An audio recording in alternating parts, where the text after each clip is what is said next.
So you've written a lot of songs in your career.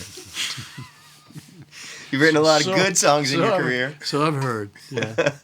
I have a book of your songs. So, like, then, I'd wake up every day to a text message or an email from you with new songs. And I'd be mowing my yard, listening to these songs, trying to learn every single one. Because I wanted to know every single one. And it was really tough to narrow the songs down. Do you feel like there were any songs on this album that were coming from a new place for you, a place that you haven't tapped into before?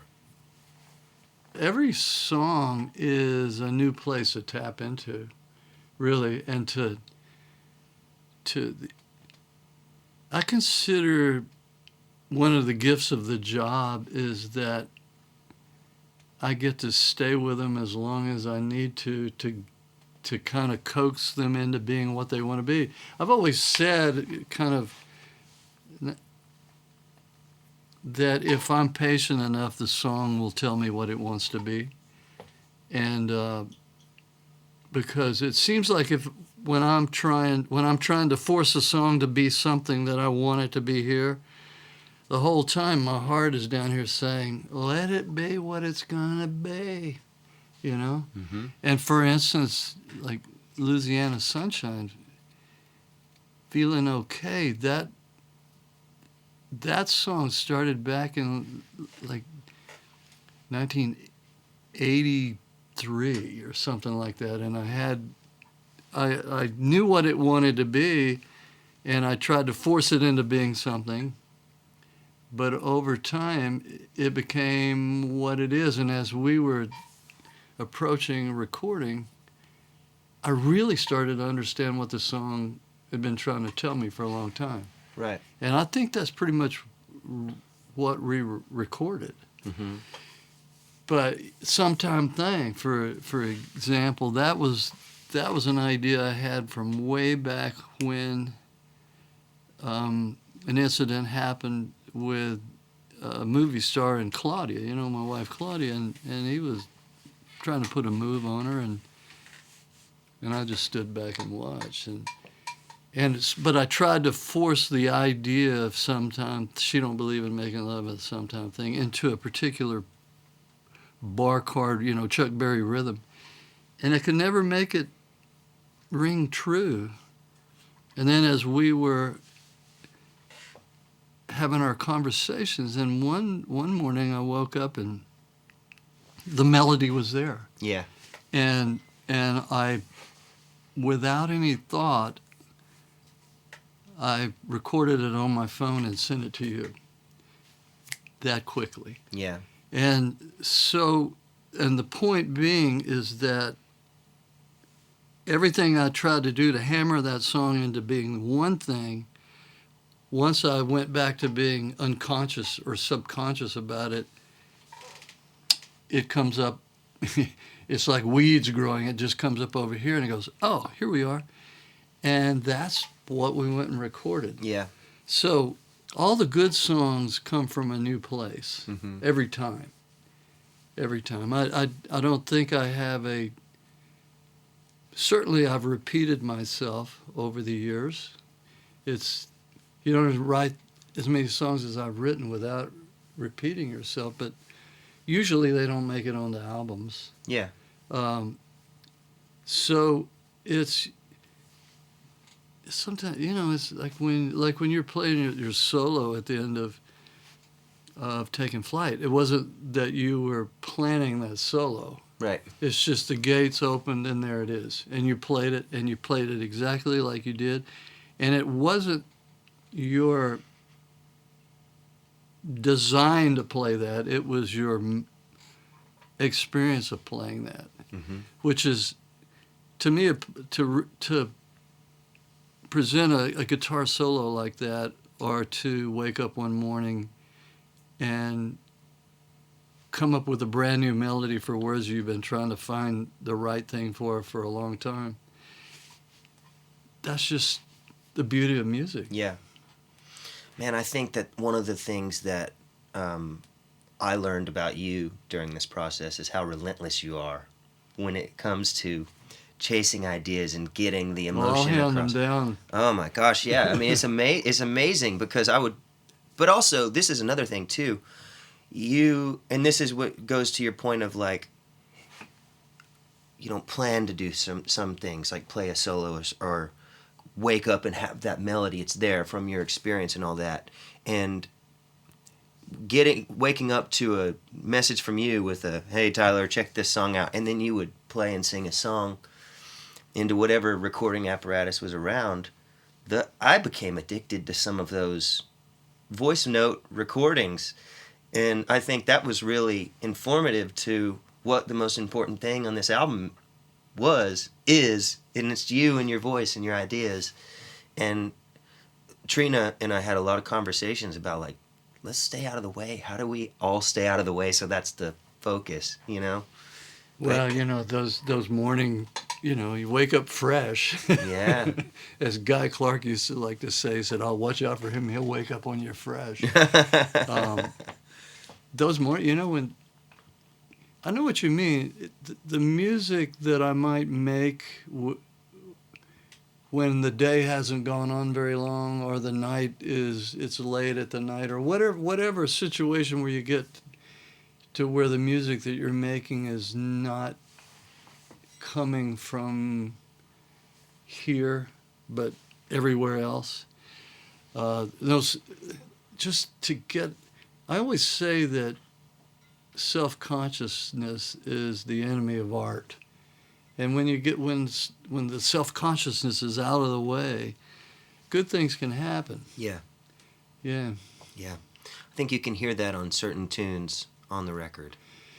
I will say, for all of the beauty that we're talking about of recording and the fun we've had, I think one of my favorite takeaways from the album, honestly, and it's a big part of my friendship with you and my love for you, is like, we hit on one song we couldn't get in a bank. We couldn't get it recorded. You had something that worked for you, and I had something that didn't work for me. But we tried about 7 different times. But to me, one of the most beautiful moments of the whole sessions is that when I said, "Come on, let's go outside." So we left everybody in the studio. We went outside, and I will love you forever because you're trying to convince me of what you just know is happening, and your chin is quivering. You're just like, oh yeah, we both had tears up behind our eyes. You're talking on about the verge of here they come, and I'm sitting there thinking, oh man, I want to give him what he wants right now because. But you already had. I admire the passion that's happening. And I love that we still disagree on this. Yeah, we still disagree. I could not give you what I wanted to give you, and with that song, we never did. I mean, it could be that we could put it up right now and listen to it, and I would go, man, that's perfect. Yeah. But whatever my block was at the time, you couldn't penetrate and couldn't, get me to see what you saw or heard or felt. And at the same time, I could not communicate to you, you're going to have to trust me on this. Yeah. And, why should you trust me? Because, you felt your passion for, I'm right about this, is like, I really admire it. But I was hard. right about it, too. It's hard. Yeah, well, I mean, you can't hear yourself the way that I hear you, and you say you can't feel me the way I feel exactly, me. And I respect that. But you said you didn't feel like you could give me what you wanted to give me, and I'm just saying you already did. You already can't. What more is this? And so it's. I'm glad that we had that moment too, and then also, what happened directly after that? You went and sang "Simple," and that beautiful moment was like, okay. Everyone just chill out. We're good. Okay. I forgot that happened. But I'm just saying that for me, a big thing to take away is the human endeavor to try to make good music when sometimes it's just you can't get there together. But we wound up together. Yeah. I did try to trick you. I got to come clean about that. I tried to trick you because just coming over to your house and like hearing you sit and play certain tunes, I called you and said like I'd love for you to just come over and do a work tape of somewhere down the road, and I knew that I was trying to get just you, not knowing that you were gonna do it, and you did, and it was awesome. I remember just laying in the control room listening to you sing that, and you sang it maybe 1 or 2 times, and then the first one is the one that ended up on the album. But Was it? Okay. yeah, but I think that was for me. I was like, how do you get Rodney to just do what he does the second he wakes up, and whenever he's showing, because you show up at the studio and you're like, guys, check this out, or we'd have a plan of doing a song, and then you'd come in and you'd be excited about doing 21 Song Salute, and it's like, well, 21 Gun Salute. yeah. And next thing you know, the train was going to Buffalo, now we're going to Los Angeles. You know what I mean? And Yeah. it's just fun. It's fun to look back on how things unfolded. So how did you? I'm curious about how you thought you tricked me. I knew what you were up to. You did. Ah, dang. And I was in on it. You know, it's like, yeah, that's the way that song should be. But but then you have to deal with. I mean, you're a producer, but you have to deal with an artist's insecurity. I've been doing it a long time, but I'm still as insecure as the next guy. And when I hear, there's certain times when I'm in the moment at home where the vibrato that I don't like about my voice doesn't happen. But then suddenly you're in the studio and, the lights are on and it's time to record. Even if you've tricked me to coming in and singing the song, I hear too much of, it's like, God, what is it with me and my stinking voice that the vibrato's got to be there when I don't need vibrato? I don't like vibrato. And occasionally vibrato just bites me on the ass. So then you have to cajole me into letting the song be on the record because I can't hear it without hearing that vibrato. Well, which my experience is like I can't hear anything good about it because I only hear what I don't like about it. Yeah. And what I don't like about it is particularly of my own insecurity or experience that probably nobody else hears. Yeah. Well, I mean, but I hear it. Yeah. And we had multiple conversations about that where you'd call me and be like, man, I'm just like, I keep hearing this thing and I'm going, it's my favorite thing. That's my favorite part about it. The thing that irks you would be the thing that I thought was like, that's it, man. Well, you won. Well, in the end, your wisdom trumped my lack of wisdom. Oh, I don't know about that. Yeah. I don't know about that at all. I do think that it's hard with someone as prolific as you to. Hey, you already got the gig, man. It's a 2-album deal, right? Yeah. Is it? No, I don't know. Yeah. Oh, I get what you're doing. You're working me now. Yeah. All right.